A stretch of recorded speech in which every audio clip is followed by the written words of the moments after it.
What's going on, everybody? Tukey here, back again with another NHL 23 trailer breakdown, the final trailer breakdown before the release of NHL 23. It is almost that time, just a few short days away from that EA Play trial being out.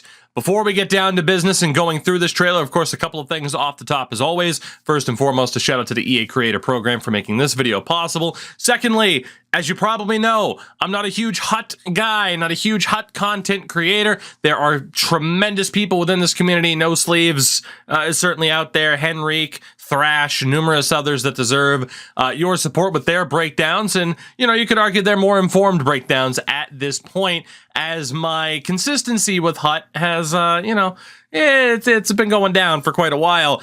I will say, though, of course, throughout this video, I'm going to be pausing it and talking over it. So if you want to watch the trailer in full, the link is in the description. And as well, feel free to check out the pinned comment. This video is also sponsored by my friends at Raid Shadow Legends. Can you believe that? Right now, of course, we have an offer. If you click the link, take 5 minutes to download the game for free and complete the tutorial. That helps me out a ton. And if you guys find out that you actually don't mind the game, which I was shocked to find out that I actually didn't mind the game. It's actually not that bad. You can use the code that's down there as well to get a nice bundle of stuff. There's a lot more details down there, but hey, check that out if you care to. With that, let's get down to the nitty gritty. NHL 23 Hockey Ultimate Team. Right.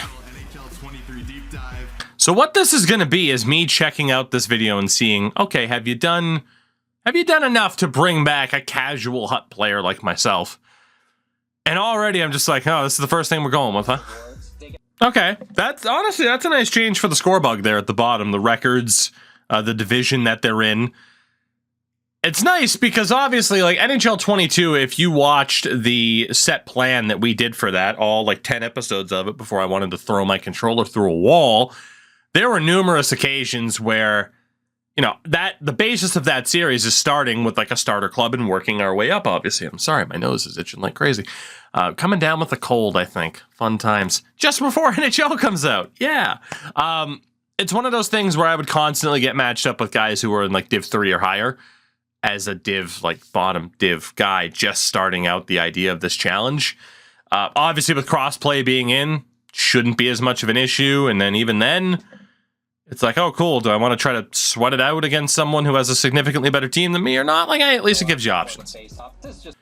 At least they have this planned already. I'll give them that.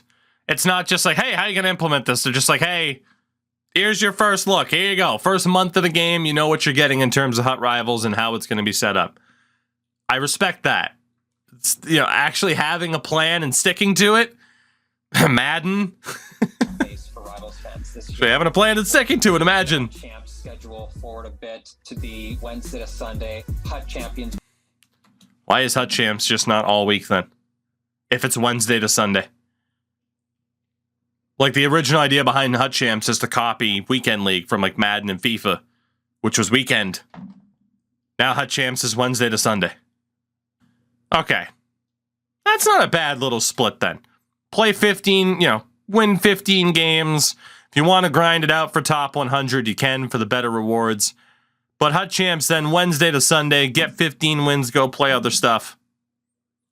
Not bad. Your classic not bad. 5 hockey with no variations, at least for this year. The 0 wins, they're just like, fuck it, you tried. Here's a pack. We do want to improve matchmaking for players. There's a new... Thank God. Good feature there as well. Again, anything to stop. Like, again, for someone like me, if you watch that series, like, I can at least be competitive with people that are of an equal skill level, even if they have a significantly better team. But man, like, if you're new and you were running into that issue like I was running into during that series, like, you just fucking delete the game.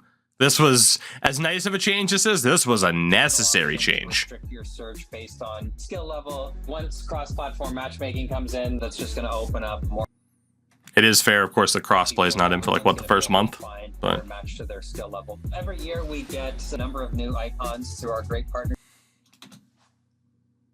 Okay, that was a great time to pause to see Rick Nash there. Hold on, who was the first person? I missed it.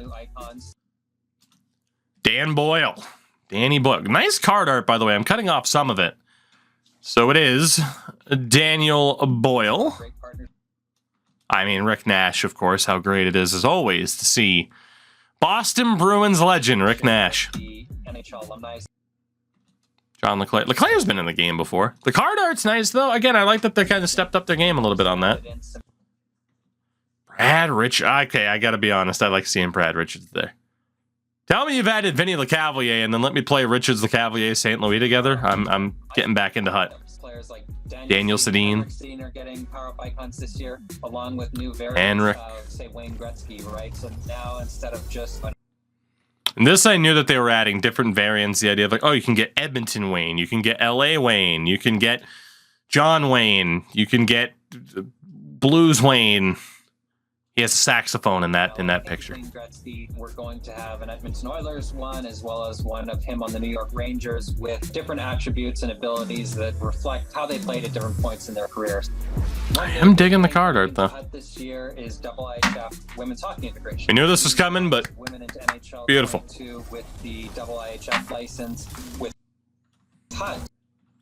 Okay, I know it's a power-up item, but her skating better be able to go 99. If you're going to be able to have like a 99 skate, well then again, Jesus, it's Hut. Everyone gets 99 skating eventually. She better be able to rival McDavid in terms of speed. We've seen it.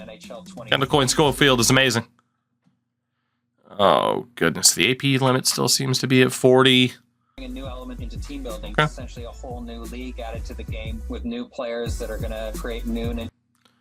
People are going to get so tired of Marie-Philippe Poulin just absolutely shredding them in the game if she has accurate attributes. They did release the top list, of course, of base cards, and there you see one Trevor Zegras, and people are LOLing at that already, so what are you going to do? With the IHF license, it's the international teams. It's the best of the best as far as women's hockey. You're going to see a lot of really strong Hut items and strongly rated women.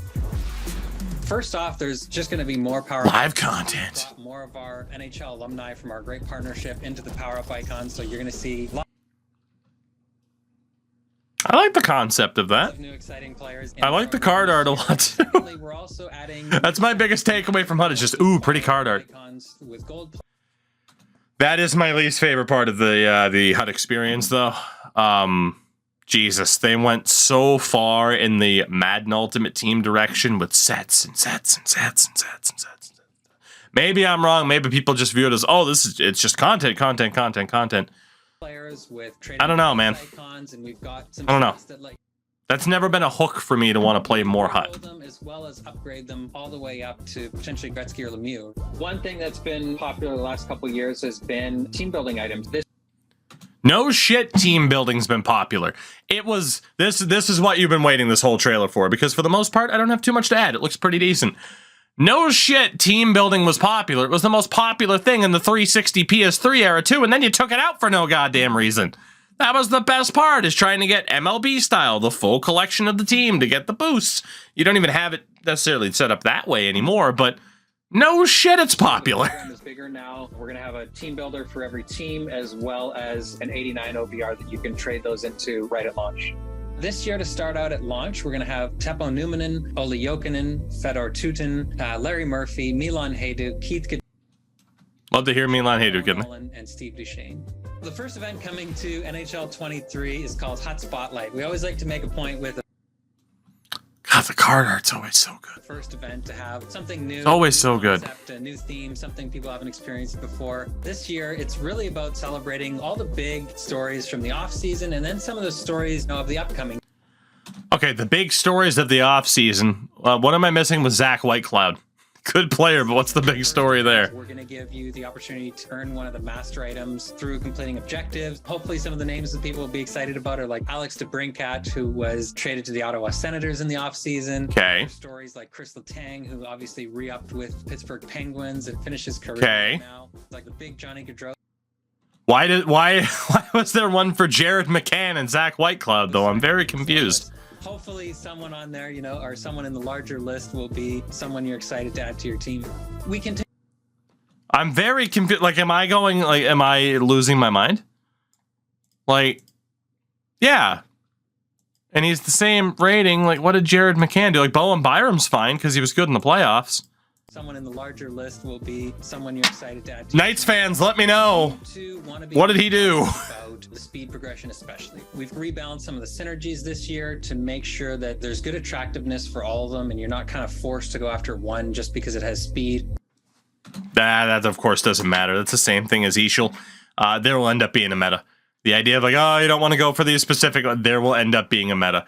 They have never really been able to find that proper balance because of the gameplay.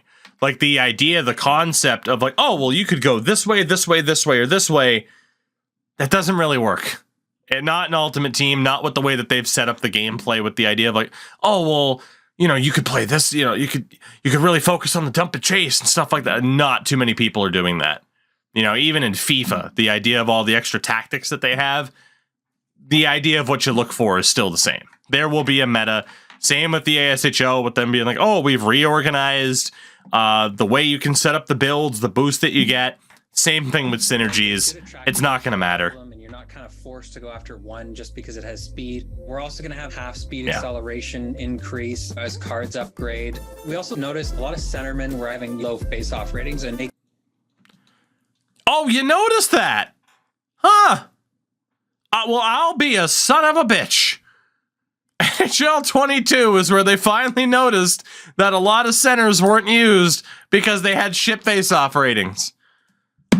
I'll be. It took you until NHL 22?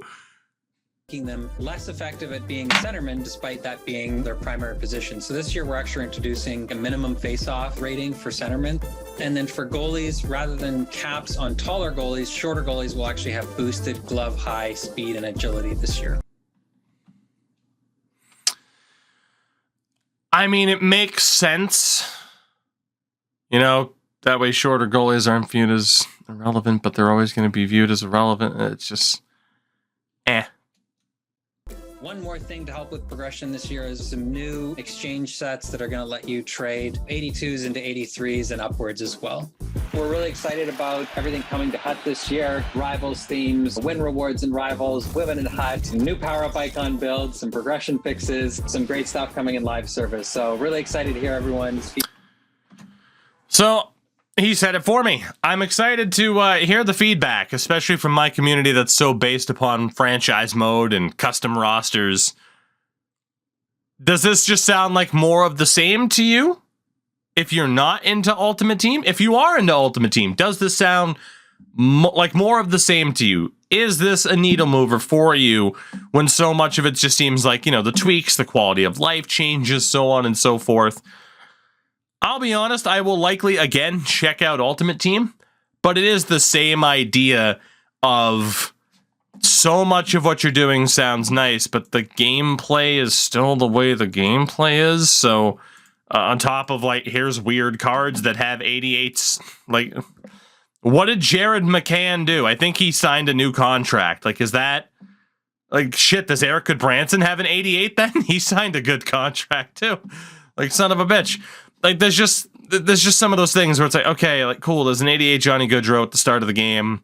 Whatever, obviously you want to build into getting the higher rated cards, but it just, I don't know. Like I said, like, oh, here's the attribute change. Here's the capped on synergies and stuff like that. It's only going to do so much.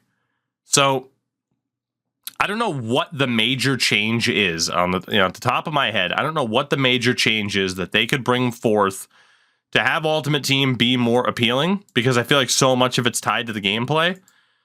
I don't know how much of a needle mover this is going to be. It is, as you would expect and as you would hope, like an improved version of what Ultimate Team was in NHL 22. Is like, but by how much? You know, by how much? So I'll be honest, I get that Ultimate Team is supposed to be like, yeah, our big final reveal trailer. Woo! And that's probably how you expected it to land for me. And it's how I expect it to land for most of you. Coming down with a cold. It's a great time. I already mentioned that. I'll mention it twice. But for those who are super in the hut that happen to watch this channel and clicked on this video, what do you guys think? Like, is this the needle mover for you? Or are you just like, yeah, I'll play it and then burn out by Christmas? What do you guys think? I will see you guys very, very soon for the start of NHL 23 content here on this channel. Franchise mode, of course.